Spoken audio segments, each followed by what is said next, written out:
Welcome to the Horror Hangout, a podcast where film fans watch the best and worst horror movies of all time and talk about them. Today's episode is a very special bonus episode, chatting all about one of the films premiering at FrightFest at the end of this very month. My name is Andy Conduit-Turner, and today I'm joined by my very special guest, Airell Anthony Hayles, the director of Werewolf Santa, which has its world premiere at FrightFest in London, Friday, the 25th of August, 2023. Welcome. How are you doing? Really good. Really excited about FrightFest, which is 5 days away. What is it? I don't know. Really near. Yeah, at time of recording and ever so slightly after for the time of you listening, unless you're listening in the distant future, we are single figures now until we get ourselves off to FrightFest. Less than a week until I get on my train from Scotland and head down south. Have you got a long way to travel yourself? Nah, Camden Town. So just walking it. Quick tube to Leicester Square, really. Wonderful. Well, yeah, at least you got all those home comforts as well. But yeah. So now, is this? I know have been a previous FrightFest attendee, first time exhibitor. Absolutely. I know you've had a film that you were part of last year as well, right? Yeah, last year we had Midnight Peep Show, the crazy film about sexual fantasies that go wrong that that you don't want your parents to watch. Sorry, mum and dad. I didn't write all of it. They made him, if they're listening. If they're listening, because sometimes I know they watch these. I love you both.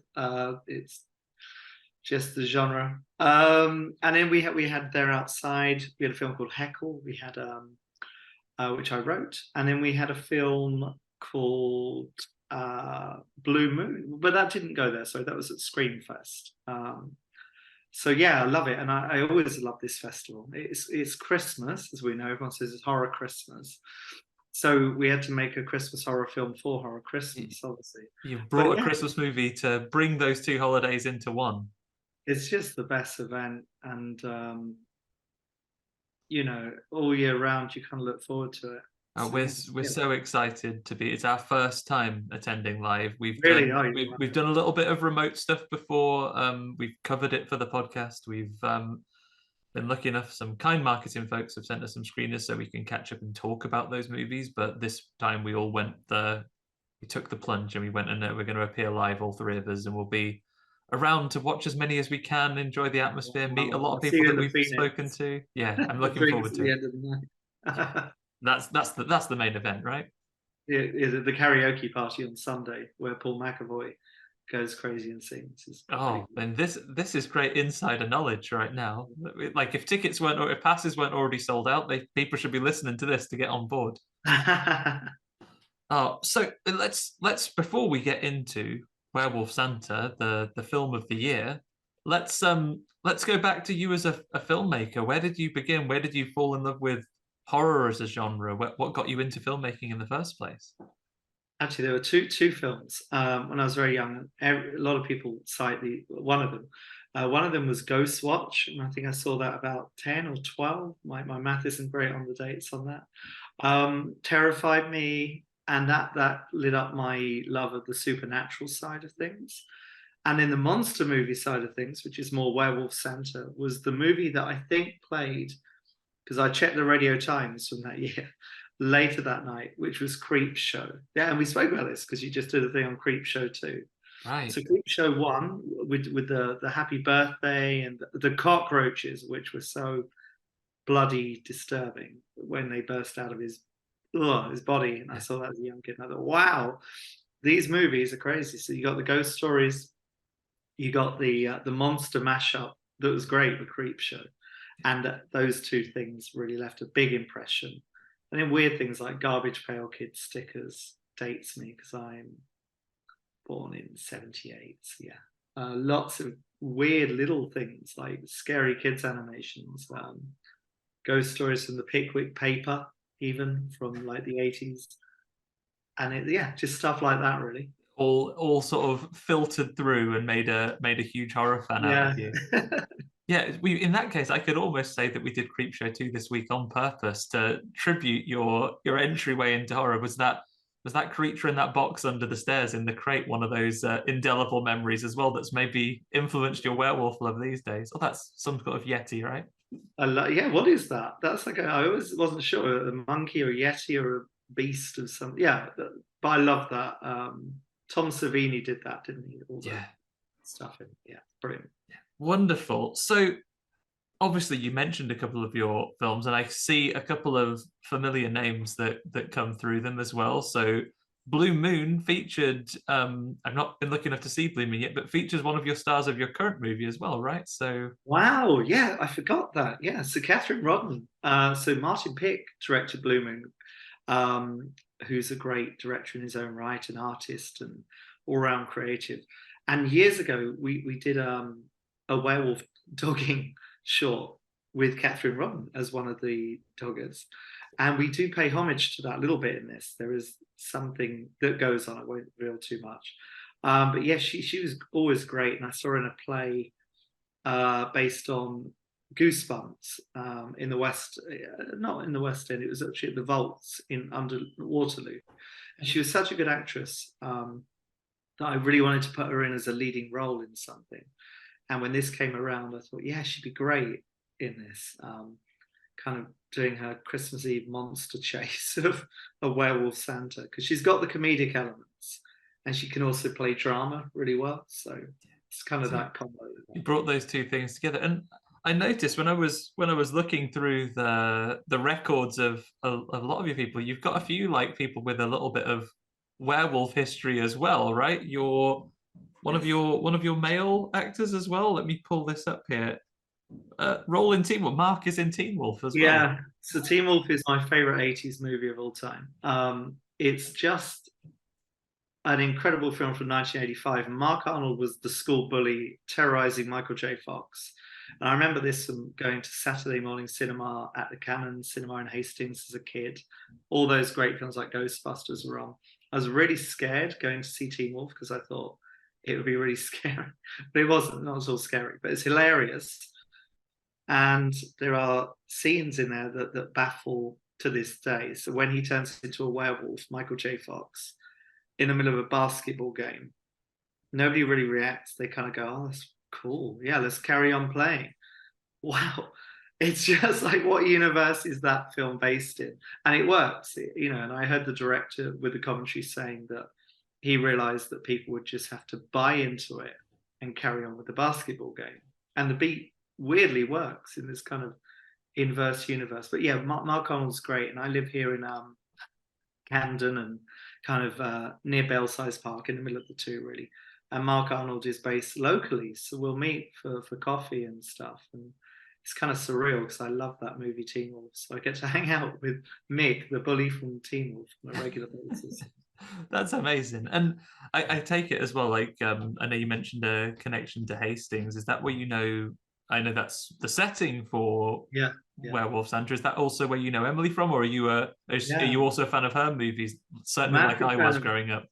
I love Emily Booth. And I love her from Channel 4 shows that she did as well. And I had seen her at FrightFest a lot, seen her films. I actually didn't know she was from Hastings. We're both from Hastings, and we both went to Bexhill College as well. And we're both in horror, so we're going to have to eventually do a Hastings horror festival with all our like Hastings set horror movies. Because Andy Edwards, a friend of mine, has done one in Hastings called Punch. Shout out to Punch, which is at FrightFest this year about Killer Punch and Judy Man. And I told him, you've got to set it in Hastings because it's kind of seaside town, ghost train, fun fair, sticks of rock, candy floss, all the stuff you want for a Mr. Punch movie. So we're trying to. It's so great. I love Hastings on film, the old town. Building up a little Hastings horror scene. I think you could. Yeah, You should really rebrand. I mean, it's been a seaside town for a long time. If you make it like a UK home of horror, I'd love to. I'm willing to endorse this. This sounds great. Yeah, Oh, well, I totally. think, and yeah, we've been lucky enough to meet Andy following his part of Midnight Peep Show Yeah, yeah, at last Fright Fest as well. So Punch is very much on my dance card for this Fright Fest. I think boring admin chat, everybody. I think for those of us with festival passes, I think you have to make your choices for which screeners you're going to on the Discovery screens this weekend. So I've given Ben my list and said tickets for these ones, please. Oh, so yeah, that's definitely going to be the one we're watching. I think that's on Thursday, right? So yeah, It's going to be fun. Opening night, middle film. We're all going to be there, and there'll be a big party in the Phoenix afterwards. So yeah, definitely come to that one too.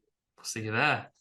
Mm. So you've done great stuff, and you've gone through. We've talked about your filmmaking history. Let's talk about the film we're all looking forward to seeing here at FrightFest. Of course, Werewolf Santa.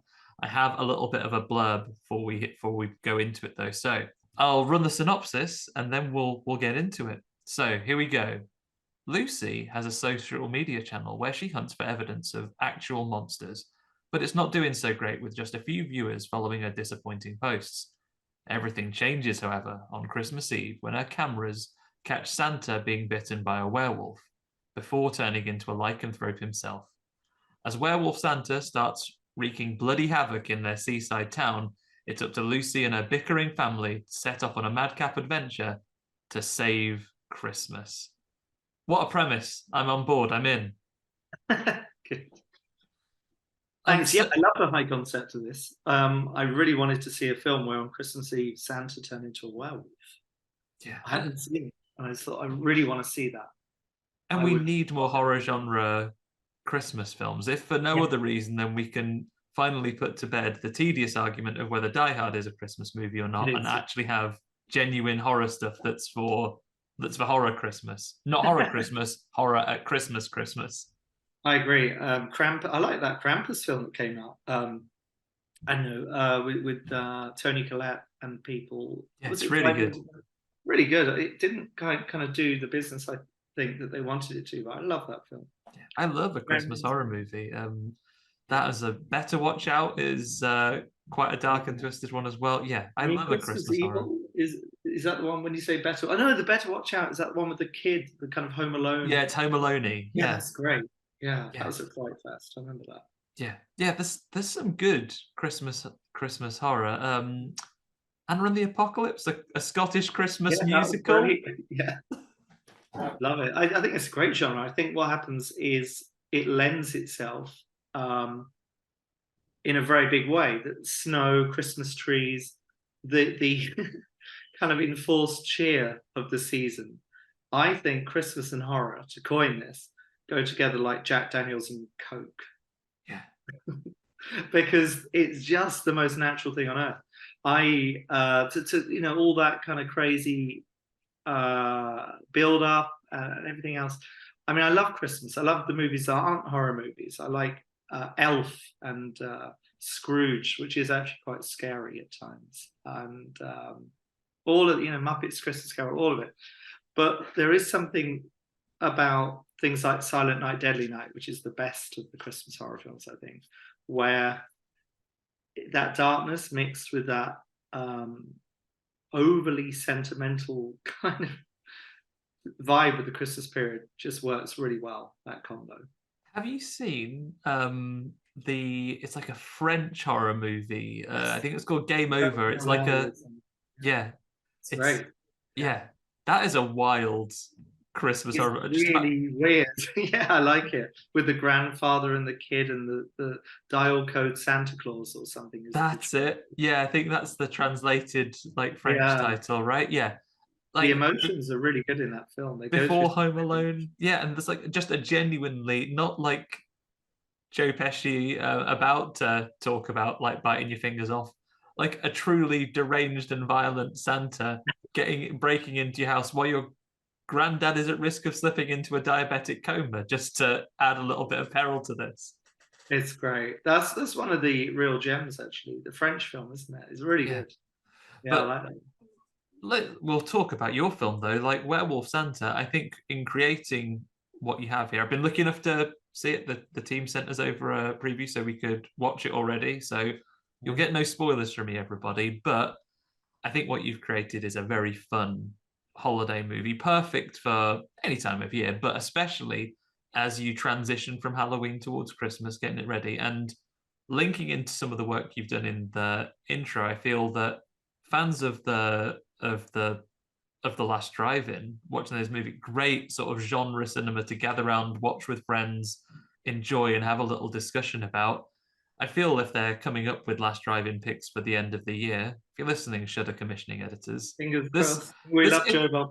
it's a and yeah, and so Joe Bob Briggs does part of your intro, right? We get to hear Yes. from him himself. It was so great to talk to him one day and go through that and talk horror with him.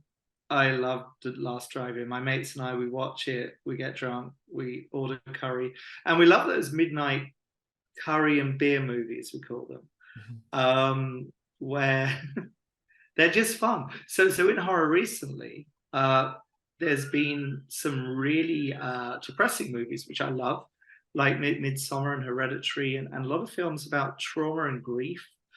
And I think every time those come out, even the new Evil Dead is kind of like that. Every time they come out, they're great. I just also like, and at FrightFest you see everything. The ones that are just a silly high concept film.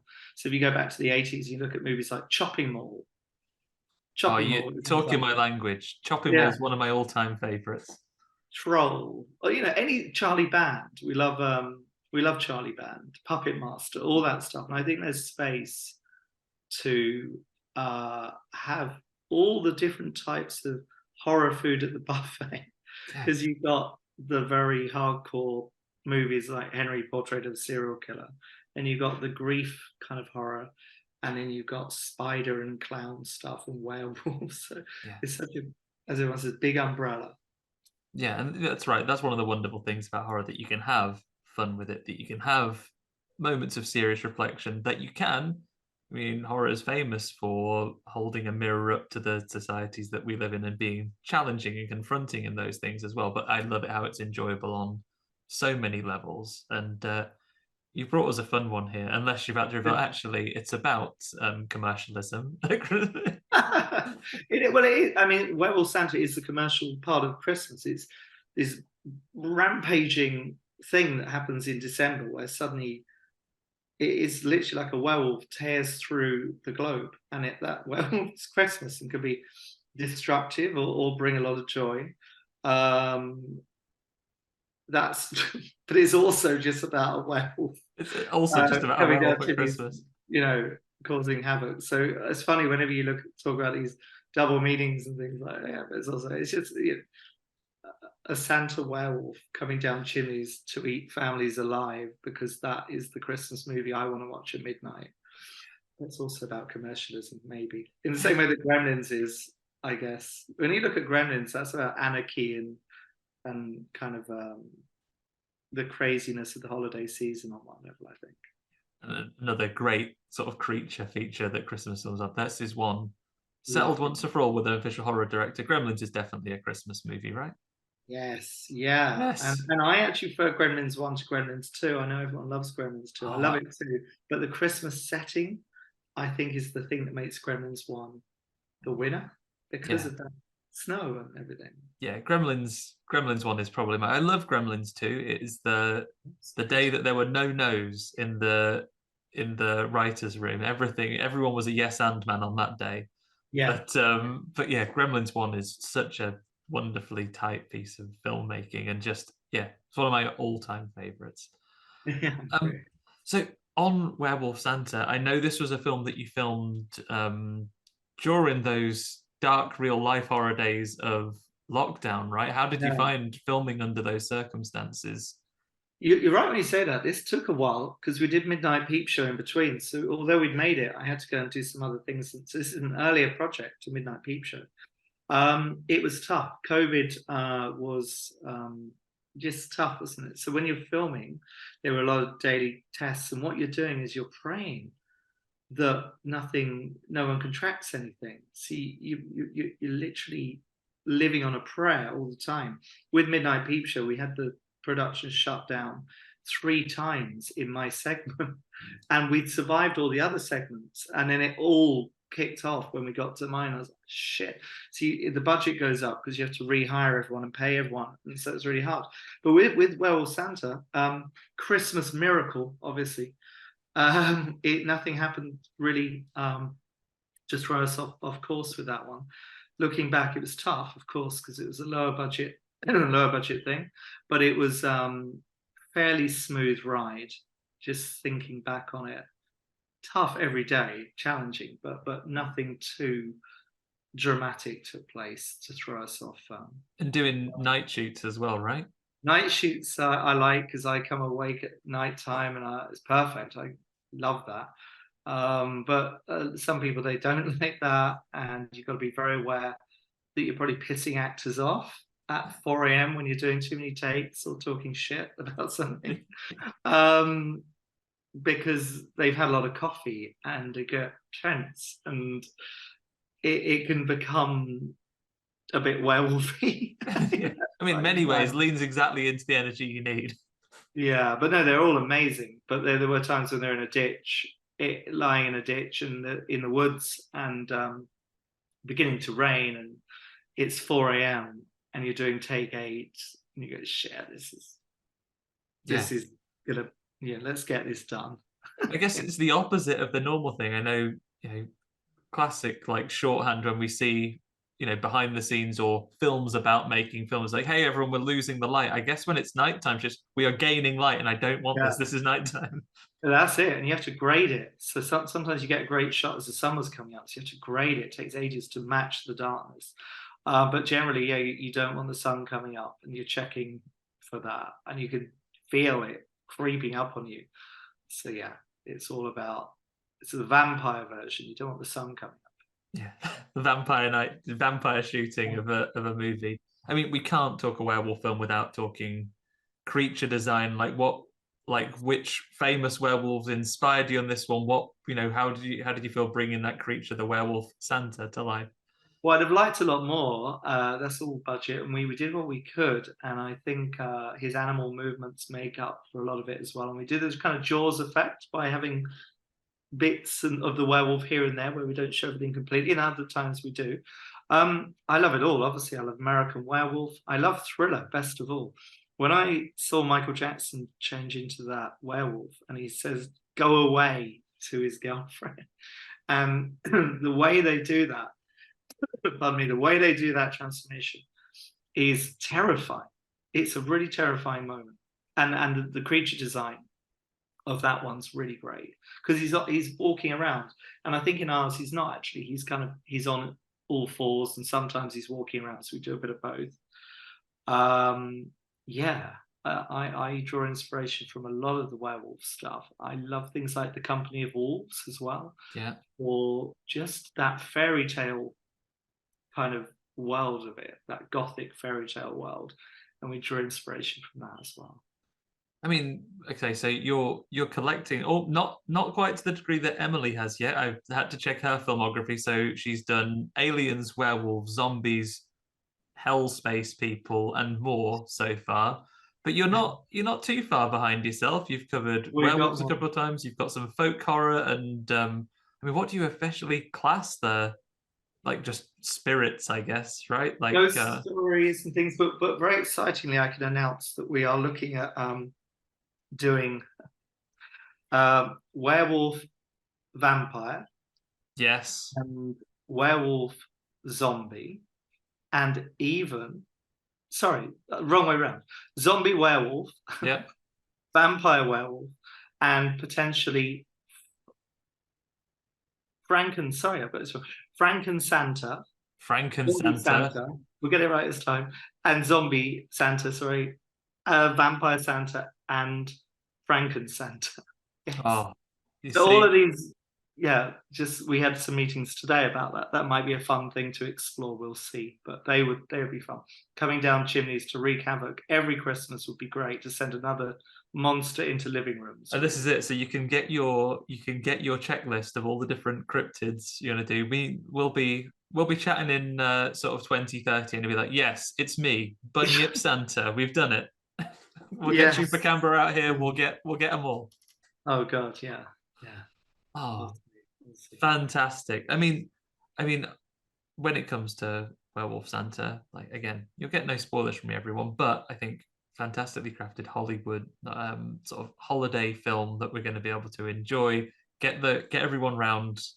Have your, like, I'm gonna borrow your phrase. This is a curry and beer movie that you can enjoy with your friends.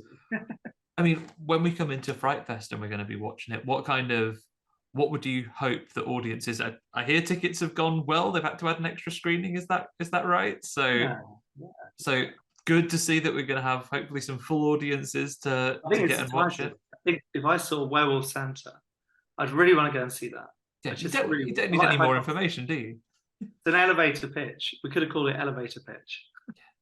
So, really good. What are you hoping that audiences that come to see it will get from the experience and they take away from Fright Fest?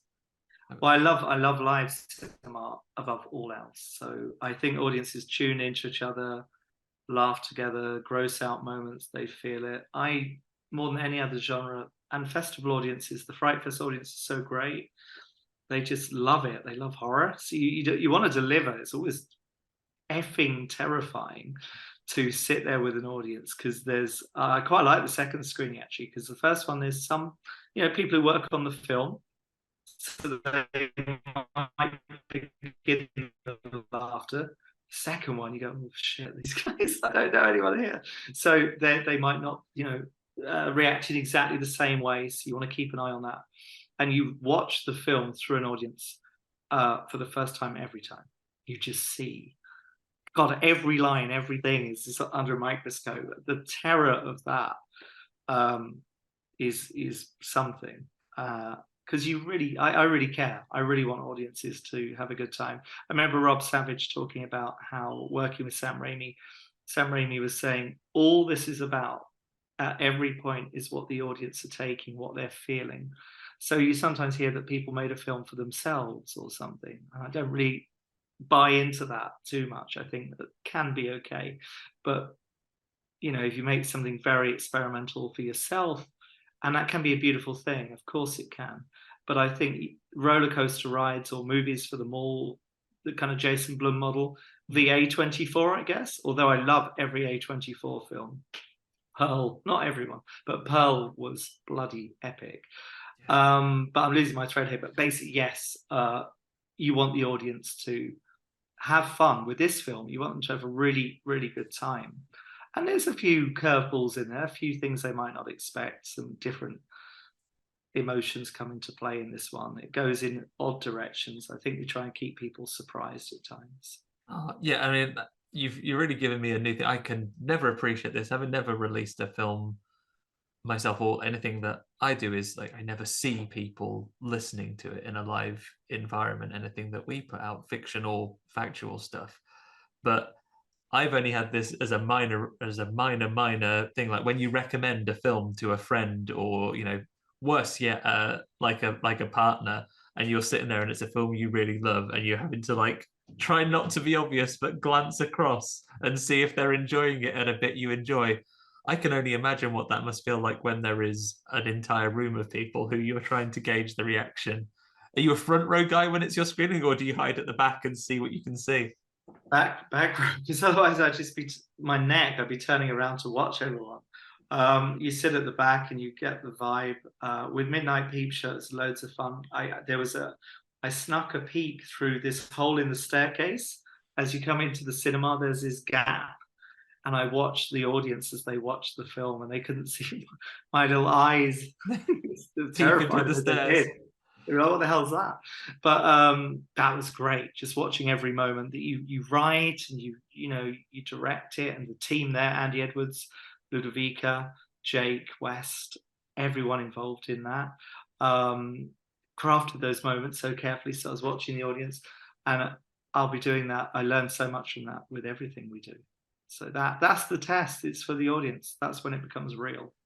What I'm now really hoping to hear is like we'll see some new horror directors coming up in the next few years and be like, where did you get started? And it'll be like, well, I was at a screening of Midnight Peep Show as just a horror fan, and then I saw these eyes through the stairs. Terrifying. Terrifying that is actually think about, isn't it? Yeah. I'll be looking for that in shots of your future movies as well, with like just some eyes peeping through little tiny holes in the stairs. It's a frightening image for sure. That, yeah. Grant. Yeah. So I mean, we've touched on Fright Fest as a festival in your film. We've touched on Punch as well. If you're around town for the weekend, anything else that you're really looking forward to seeing? Yes, one of my favorite movies is Society. I hope you've seen it. It came out in 1989. Screaming Mad George did the rubbery body special effects. It ends with a scene. The original film Society ends with a scene that is just, I don't know if I'm allowed to swear, so effing out there you won't believe it. The whole movie is this 80s orgy of madness. There's a clue. And that there's a documentary, The Dark Side of Society, and I'm really excited to see that documentary. There's loads of cool stuff. Cobweb is a film I'm excited to see, but I think it clashes with a filmmaker's party, so I'm going to find out at the cinema. That's Cobweb's on. I'm not sure of this country yet, but I think American audiences can get it on VOD already as well. I'm really excited about that. I love the trailer for Cobweb. Punch, yes. From Andy Edwards, my friend Jake West has got that brilliant film Mancunian Man, which is a documentary about Chris Tremlow. I think I've got the name right. And he made a film called GBH, which is a video nasty, or related to, I think it was an actual video nasty, or related to them, which is a mad film. And I'm really excited to learn about Cliff Tremlow and his larger-than-life world that he operated in, and how he came up with movies that I haven't yet seen. So I'm excited about that. The whole guide, I went through it. I plan it with my mates, like you probably do, quite meticulously. Yeah. We even plan like dinner breaks where we're going for maybe a curry, and karaoke at FrightFest is here. So are we going to see that movie there? Yeah. And we have our charts. We're total geeks and nerds with it. I think that's the one thing I've neglected, is note to myself watching this back, actually plan times to eat, because we haven't done that bit yet. Yeah, because you end up with a hot dog from the cinema and you just feel so crap after It's like, I've eaten nothing of nutritional value. My wife is probably going to send me with some veggies in my bag, so I'm ready. Little lunchbox of carrot sticks. That'll be all right. That's the one. That will give you the energy, because the cinema hot dogs will destroy you. Ugh. Yeah. Real life horrors that we're tackling here as well. We're tackling the real issues in this in this catch up. I mean, those are all the main things I wanted to cover, but I couldn't let you go without some quick fire horror hanging out questions. So, are you, as a cinema goer, are you audience participation or quiet as the grave? Fairly quiet. When you say audience participation, I don't scream much because I don't get that. I do laugh, and then that's the funny one where you're with someone who doesn't laugh at the same moment. You go, "Oh, it's me then," like you're saying earlier. I try and hold back the tears. If I'm about to cry, I saw Up years ago, and Up is the most amazingly emotional film ever, the Pixar film. And the opening 20 minutes of Up destroy me. They destroy me. And I remember being on a date and I was trying to be cool in front of the girl, and I held the tears back. I was like, why just let them go? I'm going to graduate to letting the tears roll. Oh, I've been ruined. Yeah, married now, and I think Guardians of the Galaxy 3 got me 3 times. I was wrecked. Wow. Wrecked. Damn you, James Gunn. Yeah, amazing. Well, I'm going to participate more. I don't see why not. I don't know why the hell I'm holding back tears. I think it's a lot of thing from like British audiences versus European or American audiences. Certainly, they tend to react a little bit more strongly than we do. They do. I saw King Kong in America, and everyone was jumping out of their seats. The Peter Jackson one, jumping out of their seats and screaming at the screen. We don't do that in the UK. And you were like, "Is there a fire? What's happening?" It's amazing. That's like recent watches though. I'm not sure if you've seen it yet. Talk to Me got some bigger. I was grasping at my head in fact that saw it twice. Loved it. My friend Sam Casserly, shout out Sam, he's a FrightFester, didn't go for it, and we see a lot of horror together. We have nights at Cineworld. We got the free pass. Well, we buy it each month, unlimited cinema. So we see all the new horror. Talk to Me was great. I really liked the weirdness of the premise. Is like a Twilight Zone episode. It could be a half-hour thing, but where they go with it, holding that hand. And the kind of psychedelic trippiness. I love the central girl's performance. I thought she was great. And I thought the ending was great. And the weird stuff in there, you'll know what I'm talking about, where you see them get possessed and the strange things that they do. in the moment when they get possessed. The way that's filmed is really good. I love Talk to Me. I think it's great. Yeah, I think I've already spoiled some of my. I mean, there's time for others to get on there, but I think my first thing is I came out of it and someone said, "Oh, what was Talk to Me?" I said, "Oh, you're going to hear about this when I do my top films of the year, horror or otherwise. It's really, really strong. We've had good films this year, but this has been really good." So, talk to me about your film going snacks. Then, are you a sweets or a savories guy? You've mentioned curry and beers. Is that your go-to cinema? Like not cinema, So of course. in No one's... Oppenheimer, I went out and got 2 hot dogs. I was really hungry, and I came back and I missed a little bit of Oppenheimer because I do like one of those evil hot dogs, which are made out of God knows what. People, I imagine. Cat, all that good stuff. I like sugar and sugar and salt popcorn because it's good to get through the pain of the salt and you go, oh, sugar's kicked in. Makes the sugar seem nicer. I feel like I've hacked it when I go, can I have a mixed popcorn, please? As if you're asking for something off the secret menu. It's like, I know. It's like, ooh. Yeah, we'll order that from the Twilight Zone for you, sir. Yeah.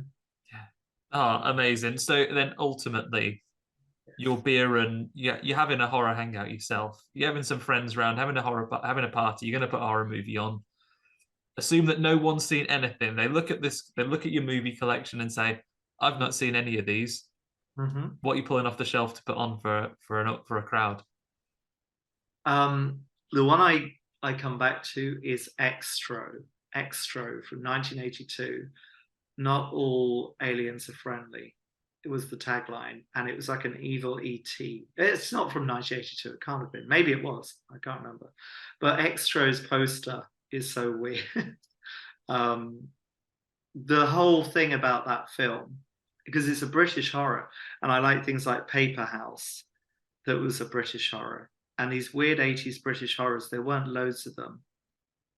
God damn, there's a title I can't remember right now, that has Timothy Spall in it as well, and Jimmy Nail, and they're journalists, another 80s horror. People out there will know what that is when they hear this. British horror, Extro, what a weird film. Extra is on my watch list right now. It's been on there for a little while. Maybe this is the time to accelerate it. Please watch it. Tony's dad gets pulled up into a UFO and he comes back and he's not normal dad. And then I don't really know what happens. There's just weird things that go on. Well, I think you've convinced me. I think we'll check your availability in the coming months. Come and join us. We'll do Extra together. We'll come and talk through Extra. It's so good. So that's my film that, I think more people should watch that film. Well, I mean, we'll get Extra, and failing that, we've not done Society on the podcast yet. Is the film. And if you can see that documentary at FrightFest, do. But you've seen the film, right? You've seen Society. It's so long since I've seen it. My memory fails me. I know the bit you're talking about. I know about the event at the end, but I need a desperate rewatch of it. And we have the documentary to go through on our screeners. So I think it's next one I'm going to be covering. So I might have to have a quick rewatch of the film first, so I can appreciate it fully. You'll love it, because when you come back to these horror films, you come back with fresh eyes. You're a different person. So, and you go, what the hell was that about? You revisit them and you just see all this stuff that you can't believe you just thought that was so normal to watch that. Oh, good times ahead, not only for FrightFest, but lots of film recommendations to take people away from, especially those of you that aren't anywhere near London next week and can't join us live. Look some of these up and experience it, vicariously through through the other recommendations that we've picked up today. But in the short term, most important thing, where can people find you and follow you if they want to catch up with the next films you're working with? Where are the best places to find you? Because social media platforms aren't what they used to be. I'm on Instagram on Black Rabbit Cinema, where I celebrate horror that I love. We put updates about horror that we're making. Find me in the Phoenix at FrightFest at 2 a.m. with my mates, drinking whiskey and talking shit about horror. Yeah. That is the real FrightFest. Are you hitting the karaoke, or do you keep it a secret No, what your karaoke song yeah, is? Are that you there one to just scares clap me. and That scares me. That maybe I've done. Have I done? Yeah, I've done. We did karaoke with some of the Troma gang, one can when we were really drunk. Uh, Maybe, but I think I'll let Paul McAvoy and Jake West lead that. Well, oh, let's see. Let's see. watch out for them on stage, everybody up there. Woo! I mean, you've conjured Troma now. Before we finish, Yeah. I know it's not a Troma movie in itself, but are you on board for the new Toxic Avenger this year? I am if it takes risks. Yeah, I saw the poster today. I love Troma and I love Lloyd and I love the Toxic Avenger. It feels like the new one's very slick from what I've seen from the poster. It may be absolute madness because the first one was, and I really hope it is. Of course, I'm excited about it. I'm going to go and watch it, and I hope we always have the original one, which we Yeah, love. exactly. Those things are never going away. Yeah, and this is just a new version, and I'm sure it'll be great. Who directed it? Do we know who? Oh, I'd have to look that up. I'd have to pull it out. I know that we Yeah. have very different Toxie this time, and I'm on purpose. I'm not engaging with any more stuff. I Right. almost don't want to see Yeah. any trailers or anything like that. Now I've Yeah, seen I've the only seen poster. the I know I'm going to poster. watch it. I want to be surprised. Okay. Yeah, me too. Me too. We'll all do a big event Yeah. at the cinema for that. Oh, looking forward to it. Well, thank you again for joining us to talk about Werewolf Santa.